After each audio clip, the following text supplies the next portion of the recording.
Olá, meus irmãos. Vamos hoje continuar a nossa exposição e, ao mesmo tempo, uma reflexão na primeira carta aos Coríntios. Na última aula, o último encontro, nós falamos da introdução, falamos da cidade, falamos da estrutura da carta. Dissemos também que Corinto é uma igreja muito contemporânea, muito parecida com a igreja do século XXI. As igrejas hoje, elas não refletem muito o que nós encontramos lá em Atos capítulo 2, a igreja primitiva. A igreja está mais parecida com a igreja de Corinto. Uma igreja com sérios problemas nos seus seios, problemas de relacionamento, de conflitos interpessoais, de problemas doutrinários, problemas com relação ao entendimento do que é liberdade, ou seja, liberdade não é libertinagem, não tem como compor essas duas compreensões como se fossem idênticas. Liberdade é uma coisa, libertinagem é outra. Problemas no culto, a ideia de superioridade entre irmãos, isso se vê na Santa Ceia, na prática da Santa Ceia naquela igreja, e também no exercício dos dons espirituais na igreja, problemas em questões de casamento, problemas de imoralidade dentro da igreja. Então, é uma igreja que é composta de problemas muito pessoais. Agora, tanto a igreja primitiva quanto a igreja de Corinto são igrejas de Deus. É claro que há épocas em que a igreja do Senhor, na sua grande maioria, ou na maioria, ela consegue manter um padrão ideal de ser luz do mundo, sal da terra, mas há períodos que, infelizmente, a igreja do Senhor ela se mundaniza e parece mais com o mundo do que aquilo que Deus propôs ou propõe para aqueles que querem ser seus seguidores. E isso me faz lembrar do povo do deserto, daquele povo liderado por Moisés, que sai do Egito em direção à Terra Prometida. Quando a gente lê a história do povo de Israel, o povo peregrino no deserto, a gente fica pensando, que povo difícil, é murmuração, é sedição, é revolta, é um povo desobediente, é um povo que usa de maldade. E era a igreja do Senhor. Por mais que a igreja tenha defeitos, a igreja é do Senhor. Ele diz lá em Mateus capítulo 16, a minha igreja. Essa é a expressão que Jesus vai usar, referindo-se a esse povo que ele chamou, e ele vai dizer que é a igreja dele. Com defeitos ou não, é a igreja dele. E a igreja de Corinto é essa igreja cheia de defeitos. E esses defeitos servem para nós porque a gente aprende como nos portar, o que é ideal, aquilo que é exigível de uma igreja que tem um mínimo de saúde. E essa igreja de Corinto tem muito a nos ensinar como não ser igreja. Mas Deus a ama também. Esse Deus, ele tem uma capacidade de amar pessoas que a gente dificilmente amaria. Por isso que a definição primeira de Deus é amor. João vai falar isso na sua primeira carta, deixando claro que o Deus que ama espera que pessoas que dizem que ser seus seguidores também sejam norteados por essa grande marca, né? Esse grande princípio, que é uma relação de amor. E nós vamos iniciar aqui a nossa exposição, vou botar aqui Vocês estão vendo aí? Está sendo projetado? Por favor, alguém me dê uma resposta? Não. Ainda não. Não, né? Então, deixa eu trabalhar aqui um pouco para conseguir fazer com que vocês vejam só um pouquinho. Compartilhar a tela.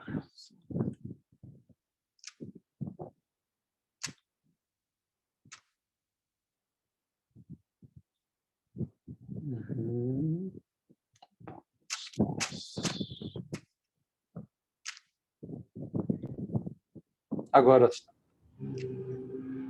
não? Ainda não, pastor. Será que o senhor tem que tirar a minha autorização? Eu já tirei a sua, Fernando. Eu vou ver o seguinte, tem outro macete aqui, peraí.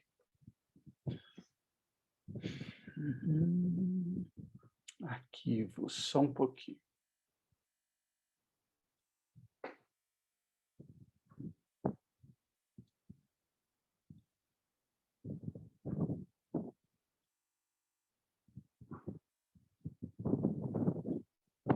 Agora vai, quer ver? Foi, né? Foi. O computador está mexendo, é o vento. Deixa eu fechar essa janela um pouco, só um pouquinho.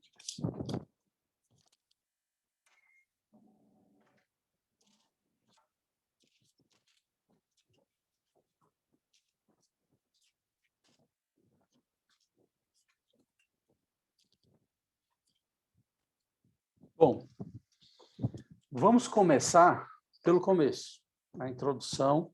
Todas as cartas de Paulo, ele tem uma forma muito peculiar de introduzir, de iniciar suas cartas. É bem verdade que todas as cartas da época do apóstolo Paulo, falando do primeiro século, tinham algo similar. Ele está seguindo um padrão de cartas. Ele só acrescenta, normalmente, esse ações de graças, que não era algo comum nas cartas daquela época, mas ele segue todo o princípio, autor, destinatário, uma saudação. A saudação, normalmente, que os gregos usavam, os romanos também, era saúde. Eles gostavam muito disso, de desejar saúde para os outros. Na saudação de Paulo, ele vai falar muito da graça, da misericórdia, da paz de Jesus, que elas estejam com os destinatários. E nós vamos falar um pouco dessa introdução, tem muito a nos ensinar, e é bom que você esteja com a sua Bíblia aberta aí em Corinto, para a gente aprender mais sobre esta parte inicial que vai de 1 a 9, eu diria que é a introdução da carta.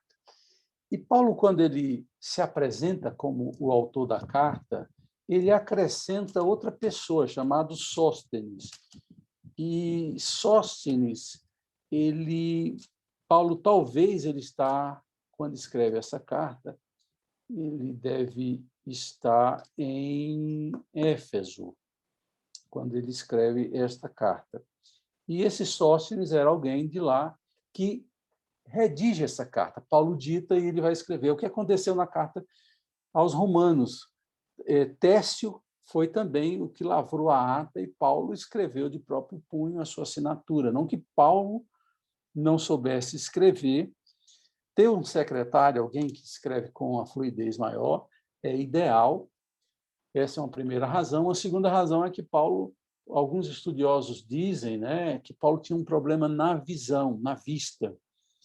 Tanto é que quando a gente leu e estudou a carta aos Gálatas, Paulo chega a dizer que quando ele chegou para pregar o evangelho ali aos Gálatas, se possível fosse, eles dariam seus próprios olhos ao apóstolo Paulo, mostrando que era um problema antigo que Paulo tinha.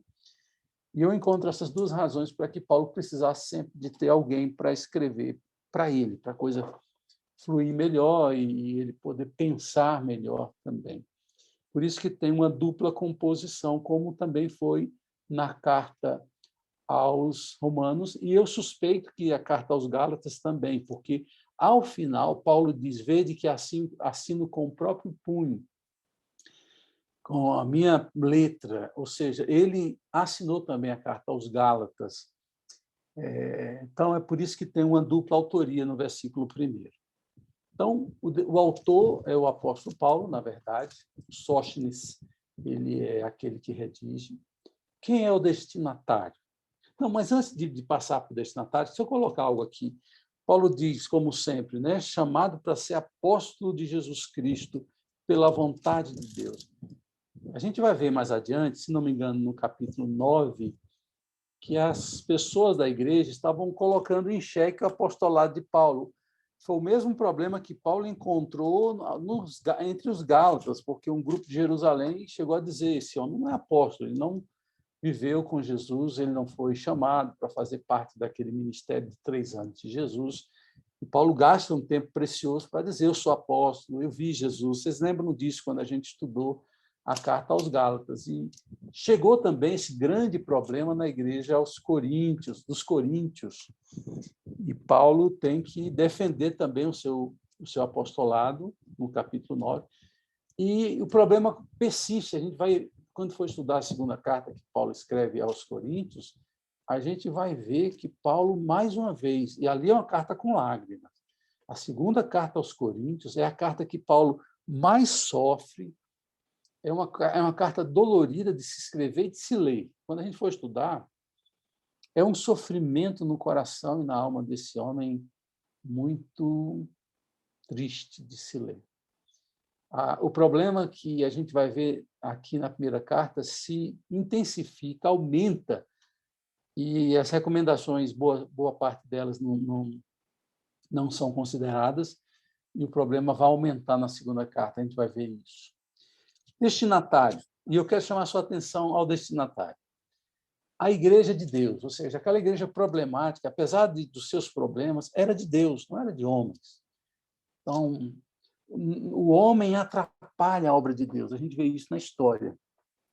Mas o fato do homem atrapalhar não quer dizer que o homem vai destruir a igreja de Deus. Então, nunca conseguiram e nunca vão conseguir.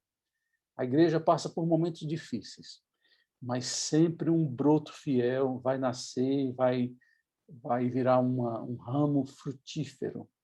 O que a gente vê durante um tempo, a Igreja Católica foi definhando, deixando de ser uma representante bíblica do Evangelho, e depois surgem os pré-reformadores, os reformadores, e sempre Deus está levantando um grupo que venha representá-lo.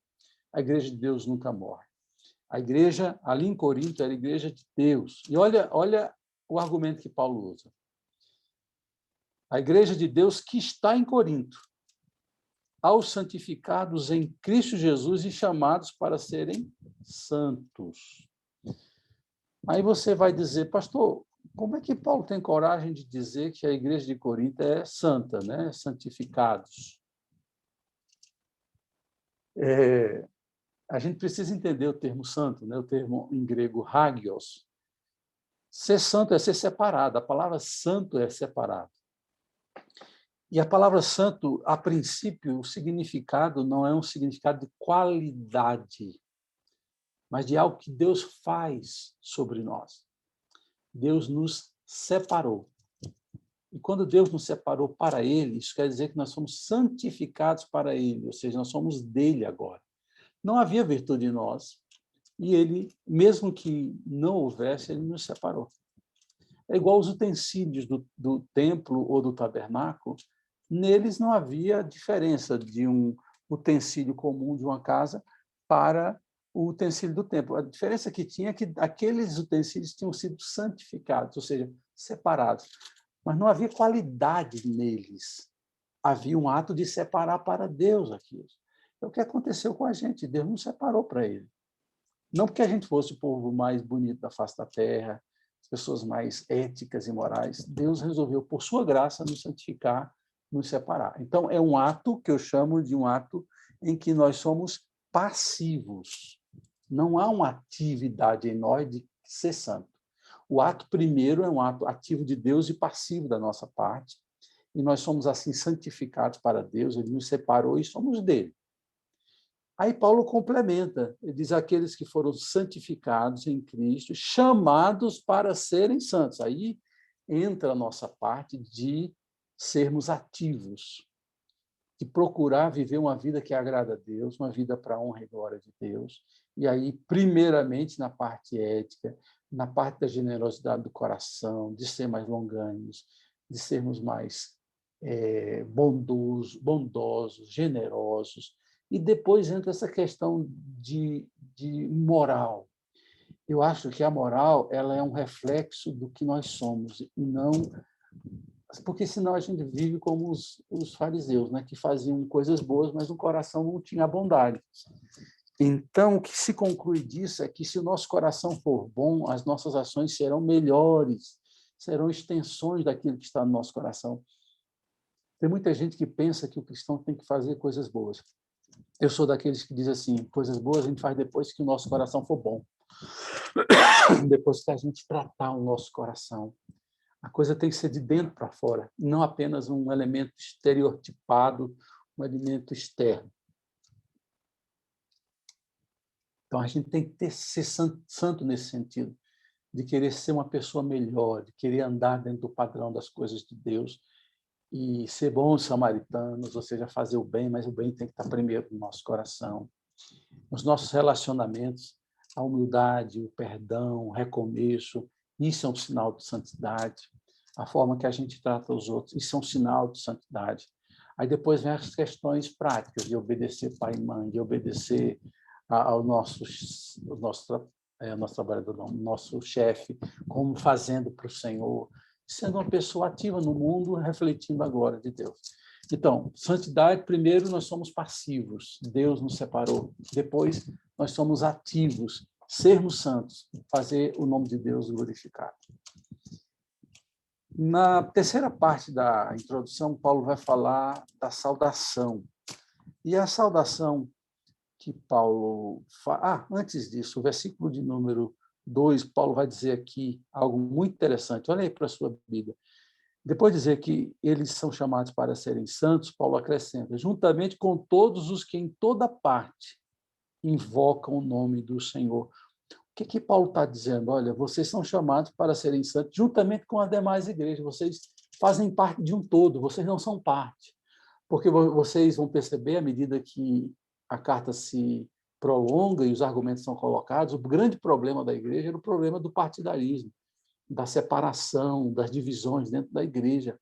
E Paulo está trabalhando para dizer o seguinte, olha, vocês são parte de um todo. Existe uma igreja no mundo que vive para a santidade, que vive para Deus. E vocês fazem parte disso. Vocês estão em Corinto, mas vocês fazem parte de uma grande engrenagem, de um grande propósito de Deus, é que juntar pessoas para a glória do seu nome, pessoas que invocam o nome do Senhor Jesus Cristo em todo nome, Ele que é o Senhor de todos. Aí depois, no versículo 3, Paulo vai falar da saudação. E aqui é algo interessante. Quando lá eu acho que é aqui em 1 Coríntios 13, quando Paulo faz a oração, a bênção apostólica, ele vai dizer que a graça do nosso Senhor e Salvador Jesus Cristo, o amor de Deus e a comunhão do Espírito Santo seja sobre vocês. Ele vai atribuir à Trindade Santa ações e qualidades. A graça ao Pai, a graça a Jesus, o amor ao Pai e a consolação ao Espírito Santo.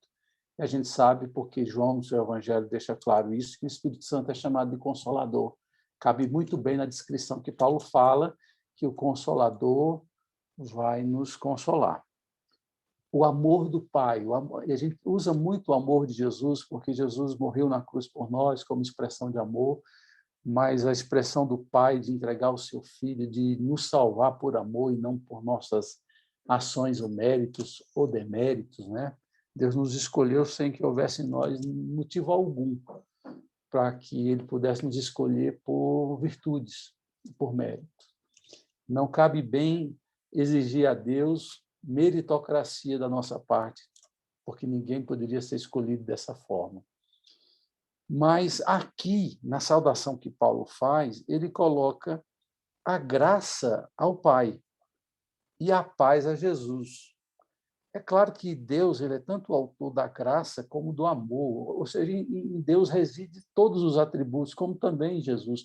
Então, Paulo não tem problema de, numa saudação, atribuir a graça a Jesus e, em outro momento, atribuir a graça a Deus, porque toda a Trindade é fonte da graça. A graça é algo que a gente recebe de Deus sem que haja um merecimento em nós, da nossa parte.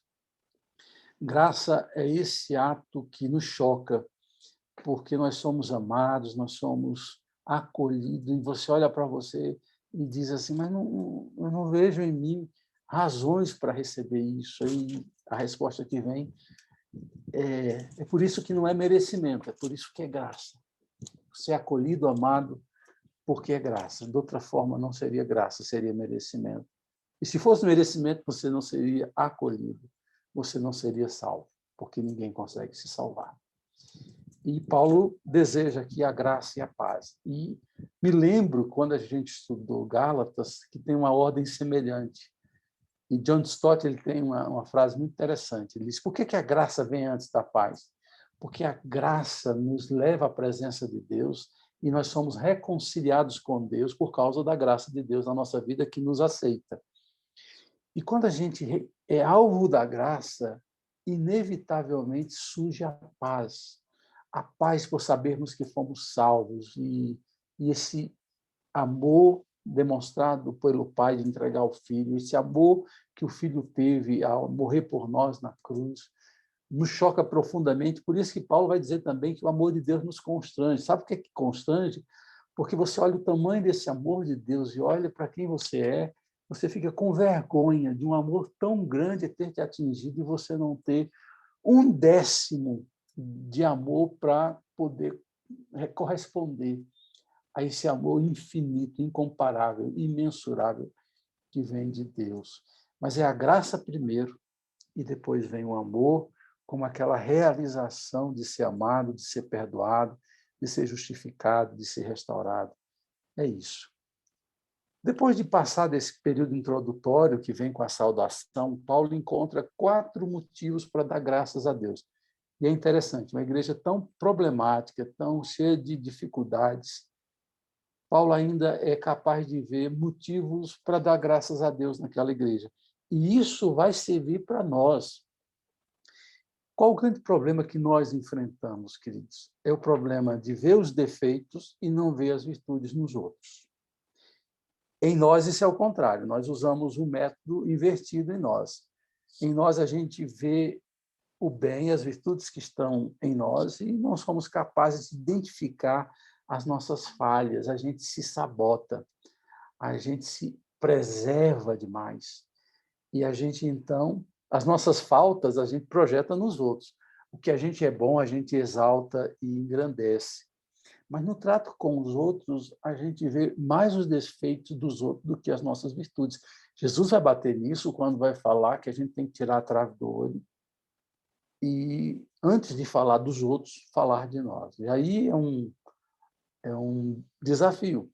Os salmos nos ajudam muito nisso, porque em um dos salmos, o salmista vai dizer, e a oração mais difícil de fazer é essa, sonda-me, ó Deus, vê se há em mim algum caminho mau. Porque quando Deus sonda, meu querido, aí ele vai dizer defeito, ele vai identificar tudo. Deus sabe quais são os defeitos.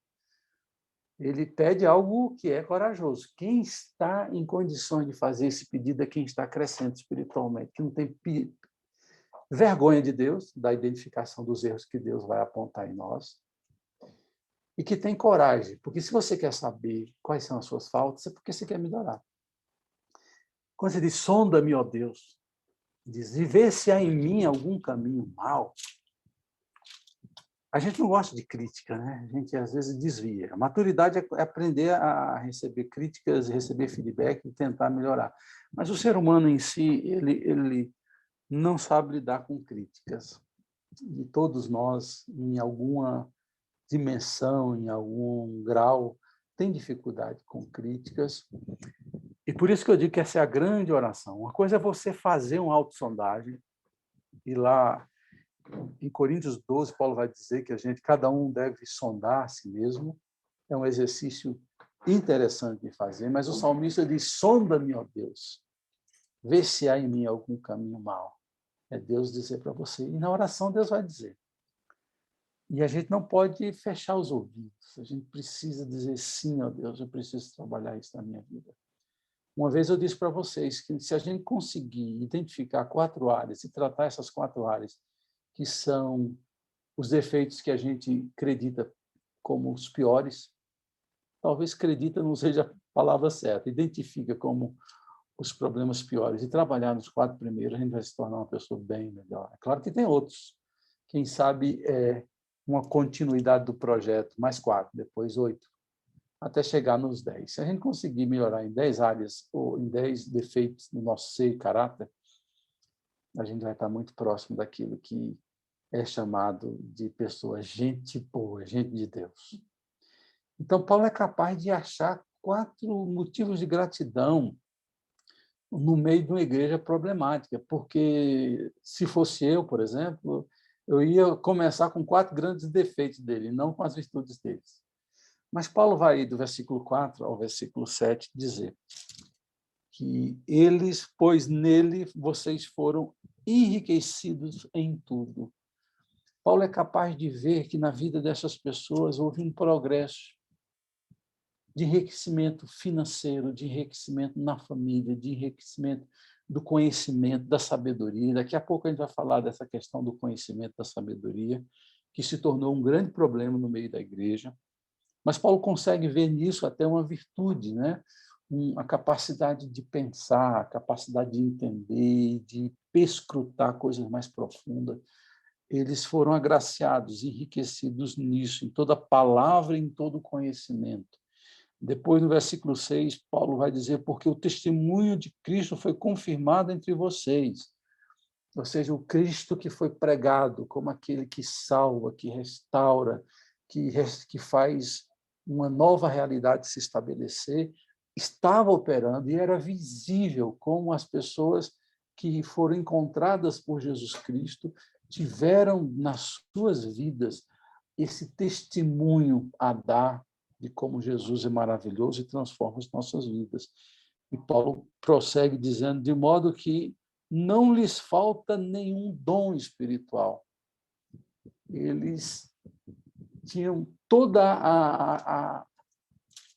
as ferramentas dadas para o Espírito Santo para poder exercer o ministério de Deus na igreja e até fora da igreja, porque não lhes faltava nenhum dom espiritual. Esse é um assunto que Paulo vai tratar no capítulo 12 até o 14, a questão do uso dos dons espirituais na igreja. Então, Paulo ele saúda a igreja e agradece a Deus por esses 4 motivos que eu acabei de mencionar.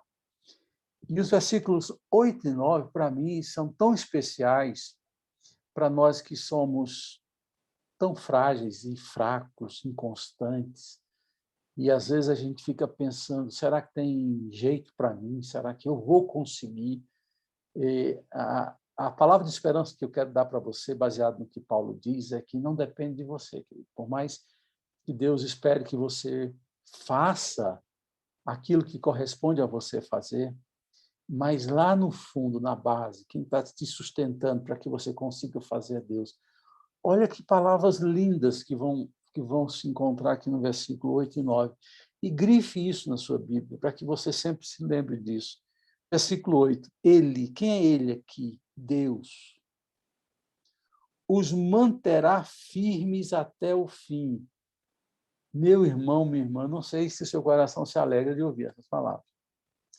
Porque, normalmente, a gente pensa que a firmeza e a obrigação de chegar até o fim é uma obrigação nossa. Mas Paulo está dizendo que você não dá conta.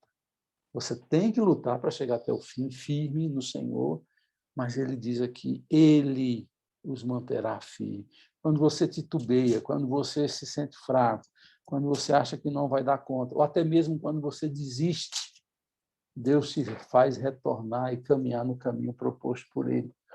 Então, essa é uma verdade que não pode fugir do nosso coração quando a gente acha que não tem jeito e que não vai dar conta. Ele os manterá firmes até o fim, de modo que vocês serão irrepreensíveis no dia do Senhor Jesus Cristo. Paulo está se referindo à vinda de Jesus. Essa é uma forma de falar da vinda de Cristo. No dia que Jesus surgir nos céus, no dia do juízo, a gente vai se manter firmes por Deus para viver uma vida para que, quando Jesus chegue, a gente possa estar tranquilo na presença do Senhor. E o versículo 9, que coisa maravilhosa. Deus é fiel. Nós gostamos muito disso, né? De afirmar que Deus é fiel. E a gente atrela a fidelidade de Deus apenas a um socorro para que a gente seja preservado. Paulo ele vai dizer que Deus é fiel e vai explicar o motivo da fidelidade de Deus aí. O qual o chamou à comunhão com seu Filho Jesus Cristo, nosso Senhor. A fidelidade de Deus para Paulo, aqui quando ele escreve aos Coríntios, é que ele nos chamou para viver em comunhão com Jesus. Eu digo que a verdadeira espiritualidade é essa, de estar em comunhão, em oração. Quando você louva Jesus, ora por intermédio dele, quando Jesus passa a ser o tudo na sua vida. Eu falei disso uma certa vez, que é um teólogo que eu concordo com ele, diz que o Espírito Santo ele é Deus sem face. no sentido que a obra do Espírito Santo é de exaltar Jesus e ele diminuir. Mesmo sendo Deus, o Espírito Santo, a intenção dele é de fazer lembrar o que Jesus ensinou e exaltar o nome de Jesus. A nossa saúde espiritual está quando Jesus está em destaque, quando Jesus é tudo em todos, é o que está lá em Colossenses, ele é tudo em todos. Quando Jesus passa a ser o nosso ar que a gente respira, o sol que traz a vitamina D3 para a nossa vida, quando Jesus é a razão de tudo da nossa vida, saiba de uma coisa, você está cheio do Espírito Santo, porque o Espírito Santo faz isso, exaltar, trazer de uma forma muito clara e presente a pessoa de Jesus Cristo com destaque.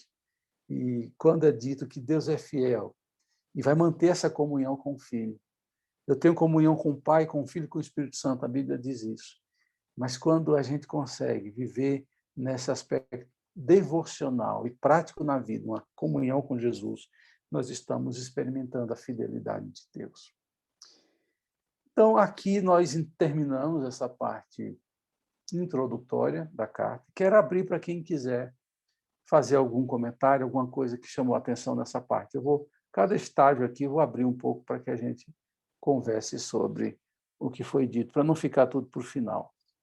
Um de cada vez.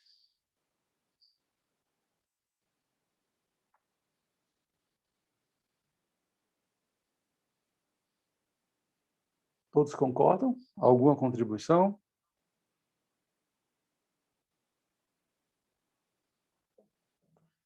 Então, vamos para frente, né? Vamos para o próximo slide. Então, o grande primeiro assunto que a gente se depara aqui na igreja de Corinto é o problema da divisão existente entre eles. Paulo havia dito que tinha sido informado pelos da casa de Cloé que havia divisão, contenda entre os membros da igreja. Não era uma divisão tão simples de resolver, era uma divisão com 4 pedaços, 4 divisões, na verdade. Claro que a principal divisão era entre os grupos, os adeptos de Paulo, fundador da igreja, e de Apolo, aquele que veio depois de Paulo tomar conta daquela igreja. A questão do grupo de Pedro e de Jesus, a gente vai ver que eram grupos irrelevantes, pequenos. O grande problema estava entre os seguidores de Paulo e de Apolo. Mas havia ali 4 grupos, isso é muito preocupante. Uma igreja dividida, uma igreja fragmentada, é uma igreja que não consegue representar o que Jesus propôs para ela. Se tem uma coisa que me chama a atenção nos escritos de João, no seu evangelho, é quando ele registra no capítulo 17 a oração sacerdotal de Jesus, em que ele ora pelos discípulos e, em um dado momento, ele ora por aqueles que iriam crer, por nós. A gente nem sequer existia, Jesus já estava orando por nós. Está lá, por aqueles que crerão. E se a gente creu, Jesus orou por nós ali em João capítulo 17. E uma coisa que me chama muito a atenção é que Jesus pede para que a gente fosse um. Que eles sejam um, como nós somos um, ó Pai. A igreja deixou essa grande missão de viver a unidade. O que é unidade, queridos? Unidade é muito mais do que união. União é algo estar juntos, né? Estar unidos. Mas a unidade é aquele compromisso de fidelidade no centro, no cerne das questões, e não passividade, mas flexibilidade nas questões que não são centrais. Então, a gente convive com uma pessoa que tem um defeito, que não é tão grave, mas a gente é capaz de conviver, porque aquilo não deve ser motivo de divisão, de separação. Então, a maturidade está nisso, é de manter a unidade a despeito de não concordar com tudo. Quando é uma coisa séria, grave, doutrinária, aí sim a gente tem que, às vezes, romper. Às vezes, a solução é o rompimento. Mas, às vezes, a gente se separa, isso no ambiente conjugal, isso em amizades, por coisas bobas, e a gente vai depois ver assim, cara, vocês se separaram por isso. E aí a gente vê que o problema não era o que a gente diz que era a razão da separação, e sim em nós mesmos. O problema está não na relação, está em nós. E para uma relação ficar boa, a gente tem que tratar os problemas que estão em nós, e não aquilo que a gente atribui à relação, porque, na maioria das vezes, o problema não é de algo que aconteceu entre um ou outro, ou três ou quatro, mas sim na incapacidade de gerenciar os conflitos e de abrir mão de coisas que eram perfeitamente possíveis para promover a unidade madura. A unidade só é preservada com maturidade. E a igreja não estava conseguindo entender isso. E acontece que essa igreja, que deveria ser um ambiente de comunhão fraternal, de cuidado, de cura, que transforma o nosso ser, acabou sendo um antro de maldade, de vaidade, de tantas coisas que são perniciosas, como a gente vai ver. As divisões carnais se estabeleceram. E aí vem o exemplo da igreja no deserto. Eu falei no início, né? Que eles estavam se assemelhando àquela igreja também que viveu esses problemas de relacionamento com Deus e com a liderança que foram terríveis para a igreja no deserto, e é terrível para a igreja hoje, daquela época e nos dias de hoje, nos dias atuais. Diante desse grande problema, Paulo chega no versículo 9 e faz uma súplica. Não é um pedido. Ele poderia, como apóstolo, como fundador da igreja, fazer um pedido para aquela igreja. Mas não, ele humildemente, ele faz uma súplica. A súplica é um pedido carregado de emoção e de humildade. Não é algo que se impõe, é algo que alguém se rebaixa para pedir e pede com toda a intensidade do coração. Olha o que diz o versículo 10 do capítulo 1. Irmãos, em nome de Jesus, nosso Senhor Jesus Cristo, suplico a todos vocês que concordem uns com os outros no que falam, para que não haja divisões entre vocês. Antes, que todos estejam unidos num só pensamento e num só parecer. Parece que Paulo está falando aqui de algo utópico, né? de ser iguais, uniformizados. Não, Paulo sabe que ninguém consegue, num grupo pequeno ou grande, alcançar a uniformidade, pensar igual como cidadão. Ele está dizendo naquilo que é prioritário, naquilo que é a razão de ser da vida da igreja, naquilo que gente madura trata como coisas importantes e primordiais. Vocês devem estar pensando dessa forma. E essa súplica nós todos devemos pedir e encarar como missão da igreja, de entender a igreja como uma coletividade e não como individualidade em que um manda e todos obedecem. E quando a gente entende que é uma engrenagem em que todos estamos participando, a gente, no nosso coração, vai evitar o vírus da divisão, o vírus da ruptura, que Paulo vai dizer que é um grande problema. Quais eram os partidos, então, as divisões presentes no meio da igreja? 4. Mas antes de falar dos partidos, é importante que a gente diga algo aqui no princípio. O problema não estava, melhor dizendo, entre Paulo, Apolo, Pedro.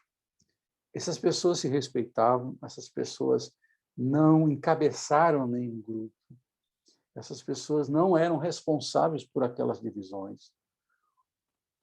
A igreja de Corinto, os seus membros começaram a dividir quem era mais importante, quem de fato tinha autoridade sobre aquela igreja. E entre eles fizeram grupos lá. Essas pessoas nem sequer sabiam que haviam essas discussões ali entre eles, esses grupos. Tanto é que Paulo veio saber desse problema quando os da casa de Cloé informaram a Paulo do problema existente ali. Tanto é que no versículo 10 ele dá nome aos bois, né? Fui informado pelos da casa de Cloé que há divisões entre vocês. Até na aula passada eu falei um pouco dessa importância de dizer, quem falou? Fui eu. e falo com o propósito de ajudar, porque quando é fofoca, a gente quer manter sigiloso a nossa participação no processo maligno da fofoca. Mas, como eu já falei na vez passada, não cabe aqui falar mais alto. Bom, Paulo, a gente sabe que ele foi o fundador da igreja, passou 1 ano e meio no meio daquela igreja, fundando, administrando, ensinando, discipulando. Ele deu um tempo especial. Só Corinto e Éfeso foram as 2 cidades, as 2 igrejas que tiveram um cuidado especial de Paulo. Paulo normalmente passava meses ali, depois ia embora para outras igrejas. E o curioso é que essa igreja deu tanto problema, mesmo contando com um pastor presente. E outras igrejas, como Tessalônica, por exemplo, que é considerada a igreja modelo do Novo Testamento. Paulo chega a dizer na introdução da primeira carta que eles eram uma igreja modelo e que não encontrava defeito algum entre eles. Ele começa a destacar as virtudes logo na introdução da carta. Uma igreja que teve Paulo por um pouco tempo no meio deles. Então, Paulo era o fundador. Apolo, ele é alguém que vai pastorear essa igreja depois que Paulo vai para Jerusalém, é preso, levado para Roma. A gente viu lá em Atos isso. Pedro provavelmente não pisou em Corinto, mas, mesmo assim, um grupo se achou como um partidário de Pedro. E aí entra todo um projeto que eram dos judaizantes. Lembra que a gente falou dos judaizantes? Aqueles que entendiam que a igreja cristã ela precisava unir a obra de Moisés e a obra de Cristo, porque só a obra de Cristo não era suficiente, era importante a obra de Moisés. Se não guardasse a lei de Moisés e se não cresce em Jesus, não era salvo, e era necessário circuncidar e guardar a prática do judaísmo. Esse era um problema. Então, eles iam às igrejas e tentavam disseminar essa forma de pensar judaica, tanto é que eles eram chamados grupo judaizantes. Eles se diziam seguidores de Jesus e, ao mesmo tempo, seguidores de Moisés. E a gente vê em Gálatas, Romanos e aqui que há uma incompatibilidade de você ser cristão e guardar as leis judaicas, se submeter às festas judaicas e tudo mais. Por quê? Porque aquilo era sombra do que havia de vir. Nós lemos e estudamos isso em Gálatas. Ou seja, a sombra não é nada material, é apenas uma projeção. A sombra projetou no Velho Testamento o que seria o ministério de Jesus. Quando Jesus chega, a gente não precisa mais de sombra, porque a promessa se concretizou.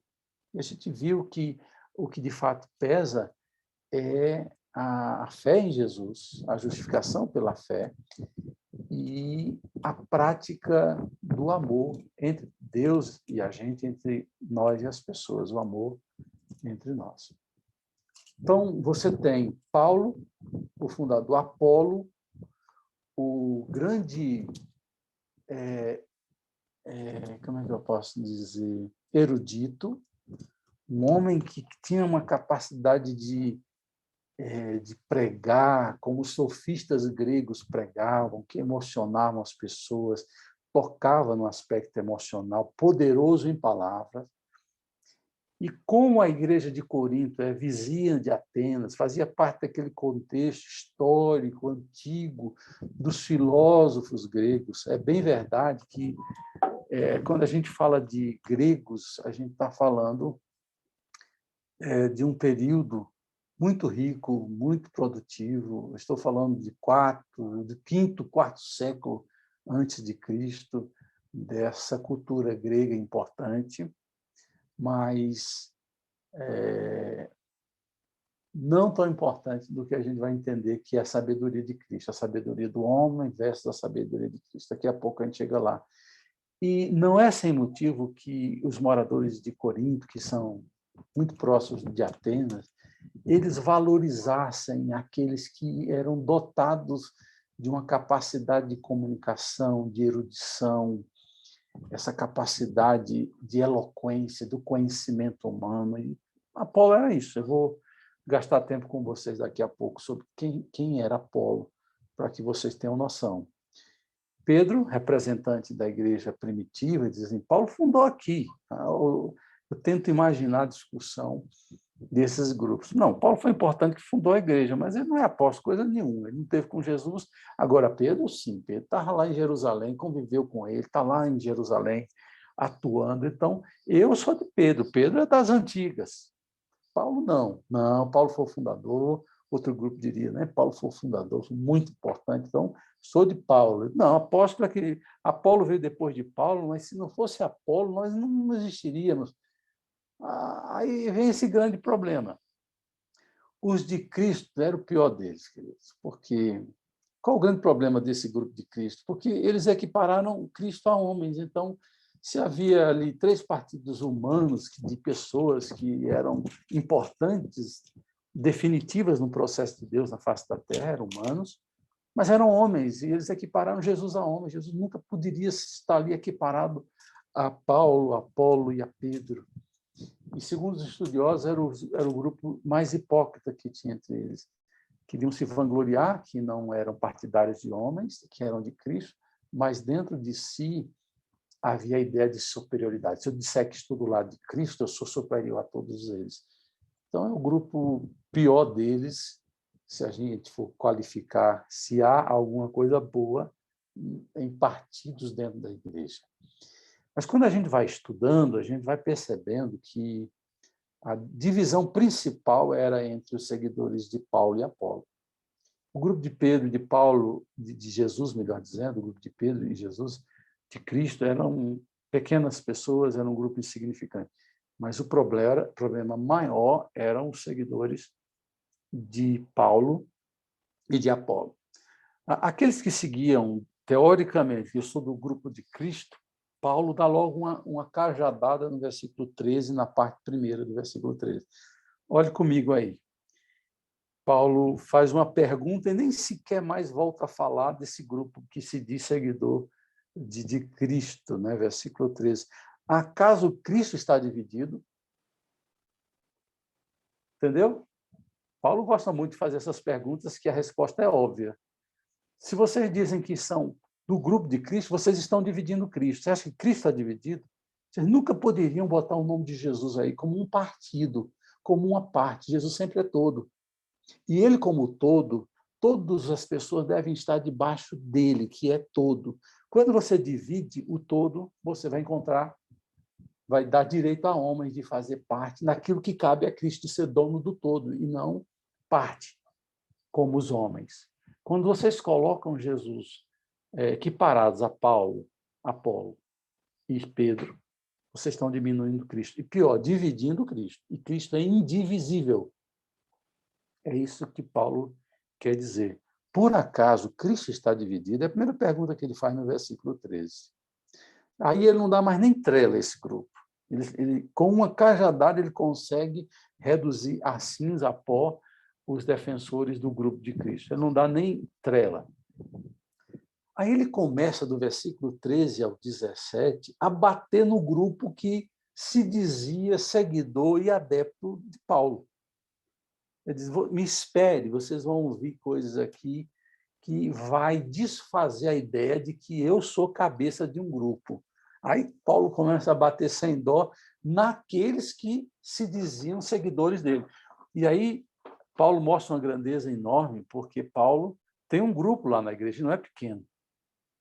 É um grupo representativo que defende a ele, defende o seu nome. Ele poderia até se envaidecer e dizer, o grupo melhor aí é o meu. Mas a humildade, a grandeza de Paulo vai dizer, vocês também estão errados, vocês não deviam estar me defendendo, vocês não deviam estar fazendo o que estão fazendo, sendo o grupo de Paulo. E olha que coisa sensacional. A segunda pergunta que Paulo faz é para o grupo que defende ele. Foi Paulo crucificado em favor de vocês? A resposta, novamente, é óbvia, né? Claro que não. Então, Paulo está dizendo, quem deve ser o tudo, o todo? Aquele que morreu por vocês, que deu vida, salvação a vocês. Paulo deu salvação para vocês? Não. Então, Paulo é pecador como vocês. Como Paulo mesmo diz nos seus escritos, que ele era o maior de todos os perseguidores, porque ele havia perseguido a igreja de Deus. Então, ele não se via melhor do que ninguém. Ele fez questão de dizer que ele era um dos maiores, o maior pecador. Se tem uma coisa que eu discordo da Bíblia, é isso, que Paulo foi o maior pecador, porque o maior pecador que eu sei que existe sou eu, não Paulo. Então, Paulo vai dizer, eu sou o maior de todos os pecadores. Eu discordo de Paulo, sou eu. E eu sei que você está aí pensando, não, pastor, não é você não, sou eu. Se você está dizendo que é você está no caminho, porque a gente não merece essa salvação. Paulo percebeu isso. Nem de ser chamado apóstolo, ele disse que era um aborto, foi chamado fora de época, que não era digno de ser chamado de apóstolo, mas é graça, tudo isso é graça. Porque se a gente não entender pela graça, a gente vai viver assim, mas eu não mereço, eu não vou dar conta. Não, é Deus, é graça. Aí Paulo dá logo essa cacetada de início no grupo deles. Por acaso Paulo morreu por vocês? Aí Paulo entra noutra área que parece, a gente não tem todas as respostas, a gente apenas supõe, que eles começaram a fazer um ranking de quem tinha batizado mais na igreja. Então, Paulo foi fundador, mas Paulo batizou quem aqui? O grupo, eu diria assim, o grupo de Apolo. Não, batizou algumas pessoas, não. Apolo batizou milhares de pessoas, Paulo batizou uns gatos pingados aqui. Aí Paulo vai dizer assim, dou graças a Deus por não ter batizado nenhum de vocês, exceto Crispo e Gaio, de modo que ninguém pode dizer que foi batizado em meu nome. Paulo está sendo irônico, porque todo mundo tem que ser batizado em nome do Pai, do Filho de Jesus Cristo, sobretudo uma ligação com Jesus. 16, batizei os da casa de Estéfanas. Além destes, não me lembro se batizei alguém mais. Pois Cristo não me enviou para batizar, mas para pregar o Evangelho. Olha que coisa sensacional. Paulo está dizendo, se vocês estão preocupados com quem batiza mais, eu não estou. A minha preocupação é de pregar o Evangelho, que as pessoas creiam e depois sejam batizados. Eu não tenho uma lista aqui que fico lá competindo com quem está do meu lado, quantos eu batizei, quantos eu não batizei. Então, Paulo abate aquela ideia de que quem batiza mais. É um problema sério ainda no meio da igreja hoje. A igreja maior, quantos membros tem, quem arrecada mais, quem evangeliza mais. Meus irmãos, a questão não é o número. O número aponta para uma realidade, sim, mas ele não diz tudo e não responde tudo. O ministério de Jesus, se fosse contar com a questão numérica, Jesus seria um fracasso. Jesus começa pregando o evangelho para 12, uma multidão o segue, mas, ao final, quando chega o dia de Pentecostes, só tem 120 reunidos num único lugar. Depois de 3 anos, 120 pessoas. Em uma pregação de Pedro, 3.000 se convertem. Então, não é número. Não é, definitivamente não é número. Aquela velha questão da qualidade e quantidade. Claro que a quantidade também pode ser um sinal da qualidade. Pode ser. Por que eu digo pode ser? Porque, queridos, o câncer cresce, que é uma beleza. Se você conhece um mínimo sobre o câncer, você sabe que ele vai produzindo células defeituosas e a metástase acontece, ele cresce no organismo humano assustadoramente. Nem tudo que cresce é sinal de saúde. Há igrejas hoje que pregam um evangelho muito flexível, né? Que você pode estar ligado a Cristo e fazer tudo que entende. Não precisa ter compromisso de amor, não precisa ter compromisso de vida. E essas igrejas é o que mais atraem pessoas. Por quê? Porque não tem um padrão que Jesus ensinou que a gente deve ter. Igrejas que são, de alguma forma, rígidas, não atrai tanto. Aqueles que tentam pregar um padrão mínimo do que Jesus ensinou, não atrai tantas pessoas. Então, o ideal mesmo é você ter o evangelho sendo pregado com fidelidade e pessoas que se comprometem com esse Cristo. Aí a quantidade pode ser um sinal de qualidade, mas a qualidade deve vir sempre como primeiro lugar, e não como algo em que é suplantado pelos números apenas. Havia ali em Corinto, eu falei, próximo de Atenas, essa predileção pela eloquência, pela erudição, e essa ideia se perpetuou de Atenas e toda a Grécia antiga, Eles viviam uma certa dependência dessa capacidade eloquente. E também havia, se você lembrar, os apóstolos, não, os filósofos, eles atraíam pessoas que viravam seguidores, como Jesus fez, chamado 12. Era muito comum isso entre os filósofos gregos. E a gente vai ver a relação de Sócrates e seus seguidores, de Platão e seus seguidores, de Aristóteles e seus seguidores. Todos eles, de alguma forma, estavam numa linhagem de seguidores uns dos outros. E os membros da igreja de Corinto pensavam que era assim. Eles passaram a ser cristãos e entendiam que o cristianismo era o quê? Escolher líderes humanos para serem seguidos, enquanto que quem deve ser seguido é Jesus e não homens, né? A gente precisa ter cuidado. A gente pode gostar de um pastor, até mesmo admirá-los, mas não pode endeusá-los. Tem crentes que endeusam pastores, e o que eles dizem passam a ser mais importante do que a Bíblia diz. Aí surge um problema seríssimo para a pessoa que ouve, porque vai se decepcionar uma hora com esse homem, e nenhum homem é Deus, a não ser Jesus Cristo, que é Deus-homem. E foi isso que aconteceu. Eles escolheram Apolo e botaram Apolo como adversário de Paulo. Vamos entender um pouco sobre quem é Apolo? Primeira coisa a se dizer, vai abrindo aí Atos capítulo 18, enquanto eu explico um pouco sobre de Apolo.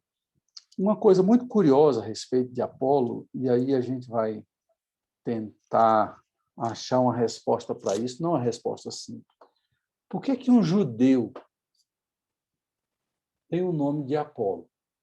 Apolo é o nome de uma divindade da mitologia grega. Apolo é filho de Zeus e é irmã de Diana, ou Ártemis. Ártemis é o nome grego dessa deusa, que lá em Éfeso, lembra? Havia o templo dela.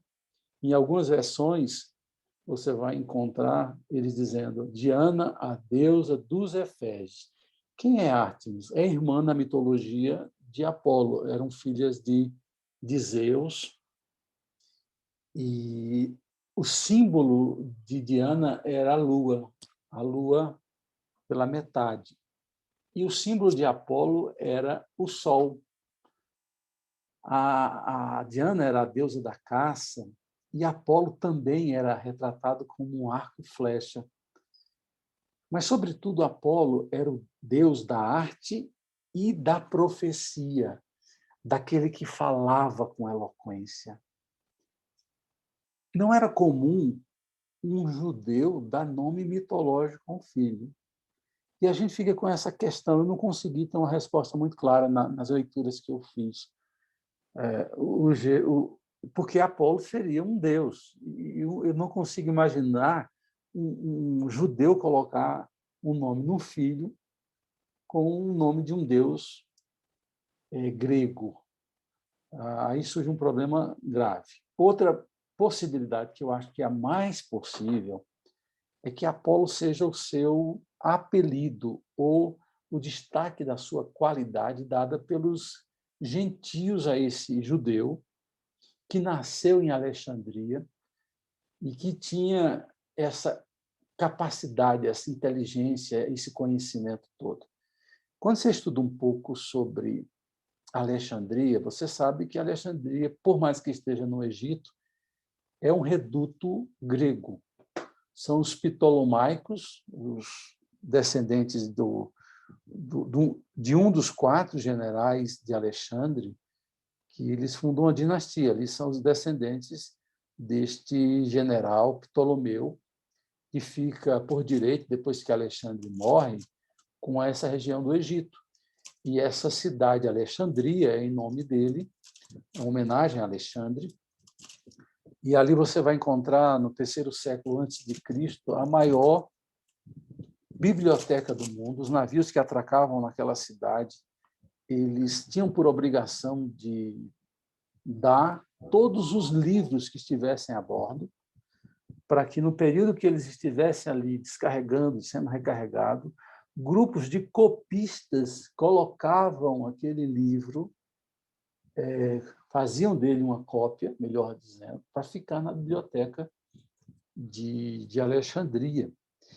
A ideia de fazer uma cópia do Velho Testamento grego, Velho Testamento hebraico para o grego, ali no ano 200 e pouco antes de Cristo, é da Igreja de Alexandria. A Septuaginta existe para compor uma cópia, colocar uma cópia na Biblioteca de Alexandria. Então, quem nasce ali, quem é formado ali, recebe todo o conhecimento da cultura grega e também conhece os eloquentes filósofos daquela época, os sofistas, sobretudo os sofistas, que eram grandes pregadores eloquentes.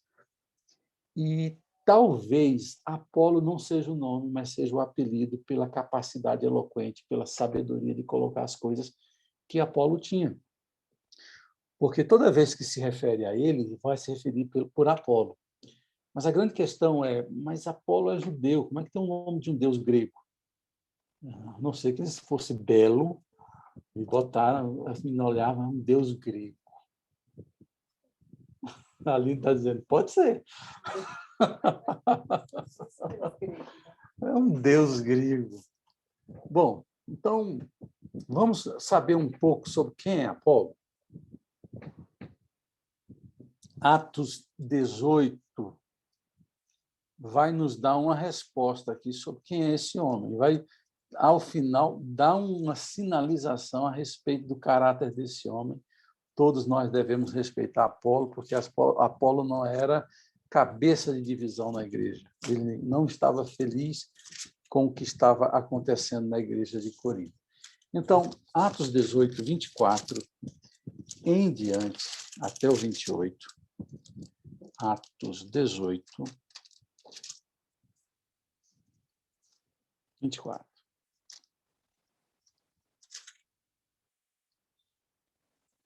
Bom, enquanto isso, um judeu chamado Apolo, natural de Alexandria, chegou a Éfeso. Ele era homem culto. Olha como Lucas vai aqui apresentar para a posteridade quem é Apolo. Um homem culto. Então, havia estudado, havia obtido graus e tinha grande conhecimento das Escrituras. Além de ter o conhecimento geral, tinha também grande conhecimento das Escrituras. Fora instruído no caminho do Senhor e com grande fervor. Um homem inteligente, culto, havia sido impactado pela verdade do Evangelho, pela obra que Jesus havia feito por ele. E isso havia promovido um fervor que levava a comunicar e a falar desse Jesus. A prova do nosso amor e da nossa ligação com Jesus é medido também, não só nisso, é medido também na comunicação que a gente faz de Jesus para outras pessoas. Que ele falava com grande fervor, falava e ensinava com exatidão acerca de Jesus, embora conhecesse apenas o batismo de João, que era um batismo por arrependimento, diferente do batismo que Jesus depois veio a implantar, que era um batismo com a ligação com a Trindade. Depois, se você cria, você tinha que ter uma relação com o Pai, com o Filho e com o Espírito Santo. Mateus 28. Depois você leia. Então, essa é a primeira narrativa que nós temos a respeito de Apolo. Aí segue aqui. Logo, versículo 26. Logo começou a falar corajosamente na sinagoga de Éfeso.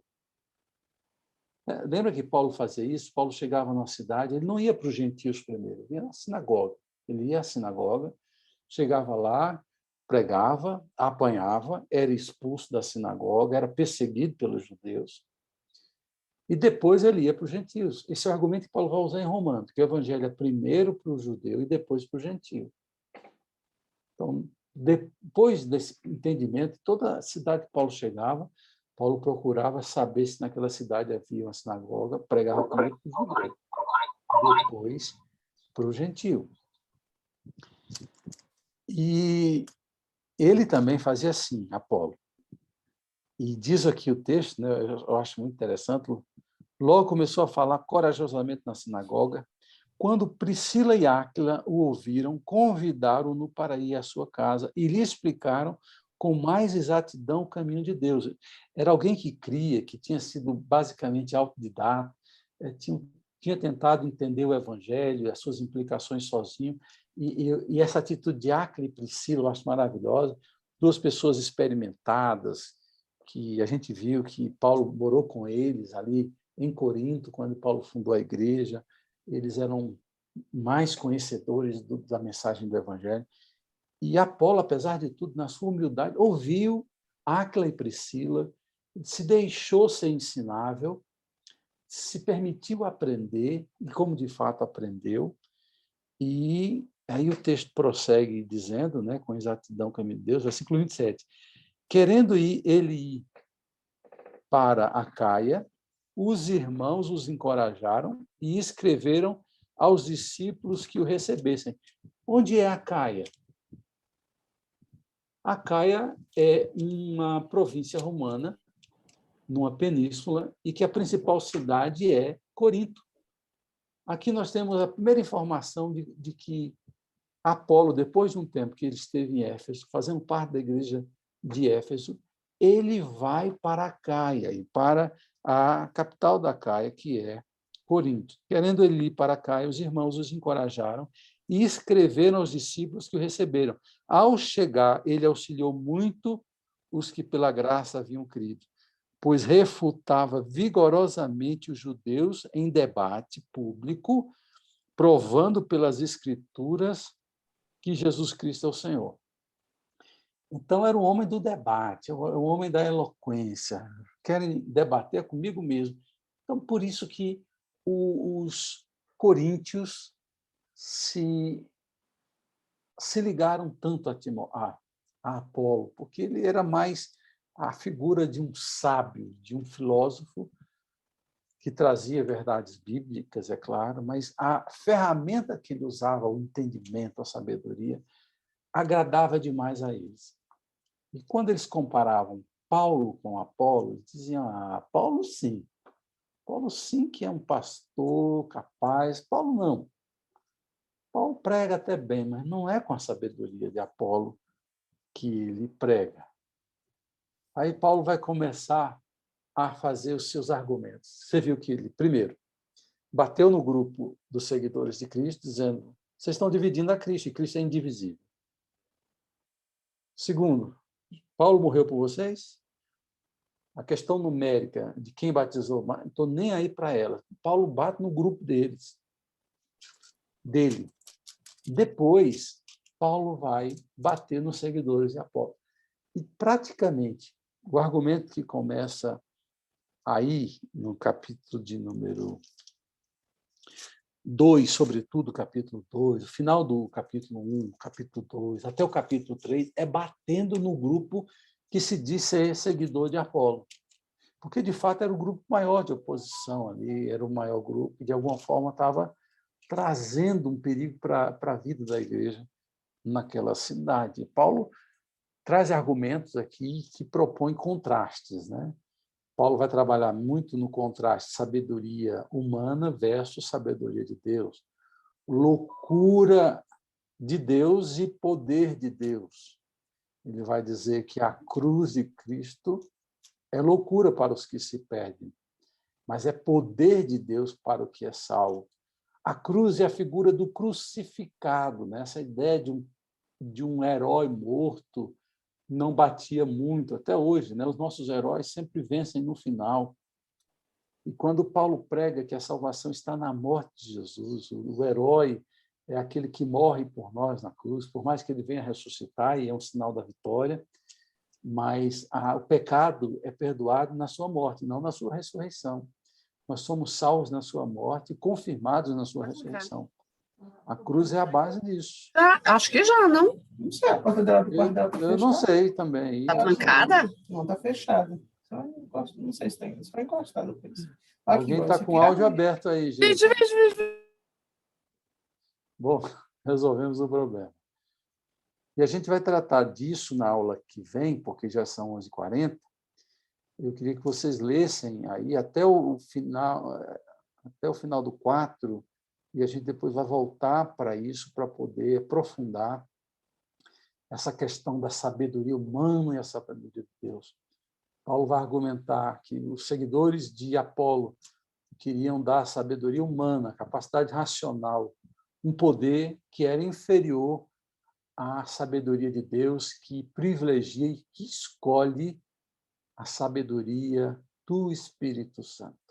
Então, a gente fica por aqui, abrimos para perguntas.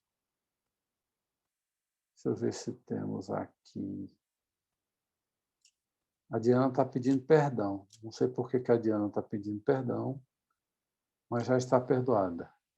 Talvez fosse o áudio da Diana que estivesse aberto. Perdoada, Diana. Deus te abençoe. Mais alguém quer fazer alguma pergunta? Alguma contribuição? Quando a gente fala e não tem assim uma resposta, quem fala fica assim, meu Deus, que silêncio sepulcral. É, porque é ainda a aula introdutória. Calma aí, Ah, bom. É muito conteúdo também, pastor. Eu estava aqui comentando com a Larissa como a gente estava nos 9 primeiros versículos e eu comentei com ela, nossa, quanto conteúdo em 9 versículos. Você não imagina, Fernando, a ginástica que eu faço para ser sucinto em coisas tão profundas, né? Por isso que em Romanos a gente tentou ser profundo, mas a gente tem que andar um pouco, senão a gente não termina a Bíblia daqui 10 anos. Mas uma coisa que eu achei interessante, que você já tinha mencionado na aula passada, é que a identificação da pessoa que identificou o problema, a casa de Chloe, né? Uhum. Que é a gente tende para a divisão, né, pela carnalmente, assim, mas a gente evita o confronto, né? A gente quer jogar para baixo do tapete, né? Muitas vezes, né? Ou dizer assim, ou evita a exposição. Eu acho que talvez a exposição a gente evite mais do que o confronto. Porque, às vezes, a gente vê o problema e a gente procura o pastor, para o pastor se virar, aí o pastor diz assim, então, vamos lá comigo. Não, pastor.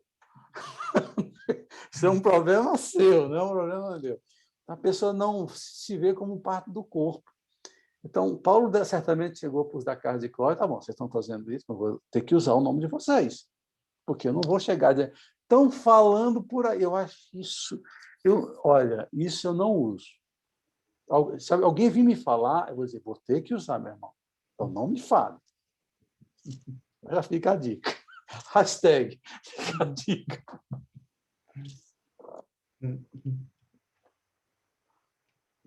Mais alguma coisa, Fernandinho? Tranquilo. Mais alguém? Você que está perto do almoço aí. Que Deus nos abençoe, então. Querido Deus amado, abençoa cada um de nós, cada participante desse grupo que tem estudado comigo a Tua palavra, que o Senhor traga sempre lucidez, sabedoria do alto, e que esse dia esteja sempre guardado pelo Senhor. Abençoa nossas vidas, cada família. Essa é a nossa oração em nome de Jesus. E que a graça do nosso Senhor e Salvador Jesus Cristo, o amor de Deus, o nosso Pai, a comunhão e a consolação do Espírito Santo seja sobre todos, hoje e sempre. Amém, amém, amém. Fiquem com Deus. Amém, pastor. Bom Amém. domingo a todos. Também, Bom domingo a Claudinho. todos. Bom domingo, boa semana. Amém. Amém, Tiana. Fernandinho, coloca no grupo o link daquela música que você botou hoje aí, tá? Para que a gente possa, durante a semana, ser edificado pela música, tá? Ok. A Larissa já está colocando. Amém. Fiquem com Deus, meus irmãos. Amém. Bom domingo a todos. Amém. Bom domingo a todos. Amém, gente. Obrigado, vocês também. De bom. Fernandinho, Oi. eu estava lá lendo seu texto, né? Fernandinho disse que o problema da cidade. Aí ele disse, será que ele vai se deter só nos problemas da cidade e tal? Aí, ao final, você diz, a cidade tem problema, a nossa missão é na cidade. Eu disse, graças a Deus, Fernandinho trouxe o diagnóstico e o prognóstico, porque, muitas vezes, identificar o erro é fácil, né, Fernando? Agora, propor uma solução é o que deve ser o complemento. Isso eu tenho ensinado sempre com quem eu convivo. Bom, você identificou o problema, mas você tem alguma proposta para a gente tentar resolver isso?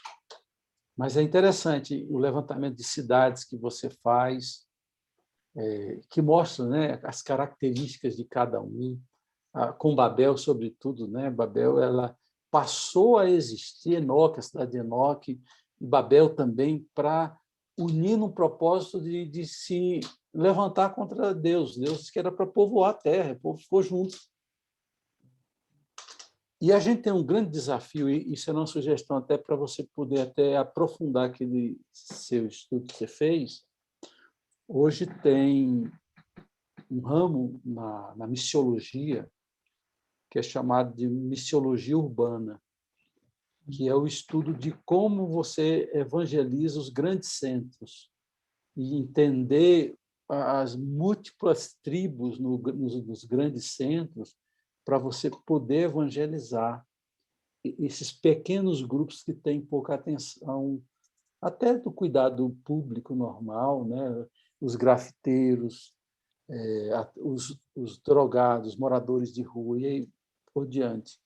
Como o evangelho pode chegar a essas pessoas que normalmente não vão numa igreja ou não se sentem dignos de entrarem numa igreja? Então, a missão urbana hoje é uma área da missiologia que tenta pegar os excluídos, os invisíveis das cidades. É interessante isso. Sabe? Quando eu estava me congregando lá no Grão de Mostarda, nós fizemos uma viagem lá para Wisconsin, para um congresso da Igreja de Cristo. E aí lá tinha, não sei se eu já contei essa história, que tinha um monte de estandes assim de várias missões, igrejas do mundo inteiro, dos Estados Unidos principalmente, mas também de outras partes do mundo. E aí eu parei assim, eu confesso que eu fiquei escandalizado quando eu vi um sujeito assim, todo tatuado, sabe aqueles motoqueiros de gangue de motoqueiro americano, aquelas jaquetas, ele era assim, daquele jeito. E a primeira reação foi assim, o que esse cara está fazendo aqui, né? O que é que esse incircunciso está fazendo aqui? E aí eu fiquei assim, não tive coragem de me aproximar da banca, mas eu fiquei meio de longe assim, escutando a conversa, as pessoas que estavam ali chegando ali com a mesma curiosidade que eu, mas mais corajosos do que eu, né? E aí ele falou, pois é, eu estou já há vários anos nessa missão de evangelizar esses motoqueiros aí americanos, que é uma tribo muito fechada, né? Se você não tem aquela aparência, vamos dizer, você não tem acesso, né? Nem voz. E eu achei aquilo tão interessante, que foi tão, assim, tão contrário a tudo que eu imaginava sobre evangelização, assim, né? Mas acho que é isso, se fazer forte com os fortes, fraco com os fracos, tal. Existe uma adaptação aí, né? E eu Os acho que grandes centros, Fernando, precisam disso. E essas pessoas normalmente não vão à igreja. e eu acho que Brasília tem uma porque a gente estava falando, é fácil identificar, por exemplo, a característica do Rio de Janeiro, né? Tal, a questão da imoralidade, da promiscuidade, eu acho que assim, você vê mais acentuado nas cidades litorâneas, de uma maneira geral. Mas eu acho que Brasília, ela tem, se eu pudesse, talvez, cara, traçar uma característica de Brasília, é uma cidade de gente que quis recomeçar, ou quis esquecer o passado, ou aproveitou uma oportunidade como uma aventura, assim, né? Assim, pelo menos eu digo assim, a origem de Brasília, né? Uhum. Dizem que aqui tinha, inclusive, muitos padres que deixaram a batina e vieram para cá, para Brasília, porque para... Assim, aqui estava tudo zerado, né? Eles iam... E todo mundo dizia que não ia dar certo, né? Eu não dei certo, vou lá. Eu acho que isso criou, eu não sei, criou acho que a cultura de Brasília é uma cultura de gente fechada, de gente solitária, e talvez por conta, ou mesmo, né, quem veio transferido, mas teve que romper laços, porque a comunicação não era tão fácil, né? Eu lembro que eu que sempre fui muito avoado, as minhas tias de São Paulo, quando ligavam para cá, interurbano, que era caríssimo, elas ficavam apavoradas quando eu atendia, porque eu pegava, eu esquecia o telefone lá, eu esquecia de chamar, e elas... Mas você promete que você vai chamar a sua mãe, por favor? Porque era caríssimo, né? Era absurdo. Então, assim, eu acho que pessoas tiveram que passar por esse processo de desligamento familiar. Eu acho que Brasília, acho que teve todas essas características que influenciaram, vamos dizer, na cultura da cidade. Assim. Eu diria que, além disso, esses mais atuais, Fernando, é que as pessoas em Brasília estudam muito, então você é super atarefado. Você tem que passar para concurso. A cidade dos concurseiros, né? Uhum. É a cidade de quem estuda muito. Eu acho que se for pegar o índice de quem estuda muito, é claro que Brasília vai ganhar porque é um representativo menor. São Paulo, aqui, é comum você encontrar alguém que tem 5, 6 pós-graduações, 2 graduações, está estudando para concurso. Então, o cara não tem tempo. Chega em casa, ele vive isolado, ele vive solitário. E ainda tem da política, né? De ser o centro político, das pessoas, de certa forma, ao mesmo tempo que se atraem, se sentem atraídas pela autoridade, mas se decepcionam com a autoridade também. Acho que isso gera um certo ceticismo também do brasiliense. Né? Valeu, Fernandinho. De vez em quando eu vejo Larissa. Quando você levanta a mão, ele levanta a mão. Olha a Larissa lá. Ó. É porque quando você levanta a mão, aí tira um pouco da imagem que está atrás de você, aí dá para ver Larissa ali, sentada na cadeirinha. Queridos, Deus abençoe vocês. Amém, pastor. Fique com Deus. E, Fernandinho, olha, brigadão aí, cara. O seu apoio é fundamental, não só hoje, como sempre. Sei que nós estamos com um problema aí no software, porém nós vamos resolver porque nós gostamos das músicas do século XX também. Não é só a do XXI, não. A gente também gosta das músicas do século XX. Beijão em vocês, fiquem com Deus. Obrigada, pastor. Obrigado, Bom pastor. domingo. Vocês também. Tchau. Paz. Paz.